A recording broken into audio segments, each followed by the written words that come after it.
నమస్తే. భగవద్గీతలో 15వ అధ్యాయం పురుషోత్తమ ప్రాప్తి యోగంలో 4వ శ్లోకం.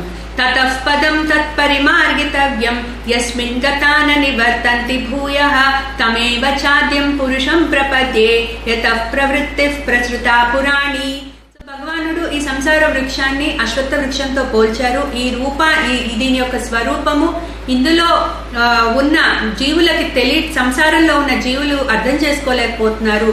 కానీ ఆ రూపం దాన్ని మూలం తెలుసుకోవాలి అంటే ఈ సంసారాన్ని అనే వృక్షాన్ని కట్ చేయాలి. అది కేవలం వివేక వైరాగ్యాలతోనే సాధ్యపడుతుందని చెప్పారు. సో ఇప్పుడు అంటున్నారు తతః పదం తత్పరిమార్గితవ్యం. సో ఆ విధంగా మనం వివేక వైరాగ్యాలు పెంచుకుని ఏం చేయమంటున్నారు? యస్మిన్ గతాన తతః పదం తత్పరిమార్గితవ్యం యస్మిన్ గతాన నివర్తంతి భూయః. సో ఆ పరమ పదాన్ని చేరుకున్న వాళ్ళు మళ్ళీ వెనక్కి రావాల్సిన అవసరం ఉండదు. యస్మిన్ గతాన నివర్తంతి భూయః. సో అది ఎటువంటి ప్లేస్? తమేవ చాద్యం యతః ప్రవృత్తి ప్రసృతా పురాణి.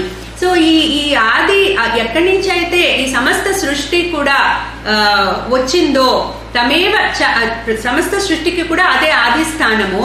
తర్వాత యతః ప్రవృత్తి అంటే అది విస్తరించిందో అక్కడి నుంచి ప్రసృత విస్తరించి ఈ విధంగా ఈ సంసారము అనేది విస్తరించి ఈ విధంగా ఉందో అటువంటి ఆది స్థానం ఏదుందో అక్కడికి చేరుకున్న తర్వాత మళ్ళీ వెనక్కి రావాల్సిన అవసరం ఉండదు.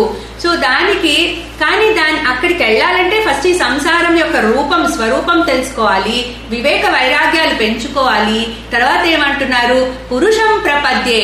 సో ఆ పరమాత్మనే శరణు వేడి నాకు పురాణి అంటే ఆయన పురాణ పురుషుడు ఎప్పటి నుంచో ఉన్నాడు. ఆయనే మొత్తం ఈ సంసారానికి ఆది అంతము మధ్యస్థానం అయి ఉన్నాడు. సో అటువంటి పురుషుడినే మనం శరణు వేడితే అప్పుడు మనం ఈ సంసార వృక్షాన్ని కట్ చేసుకుని మనం ఆయన్ని చేరుకోగలుగుతాం.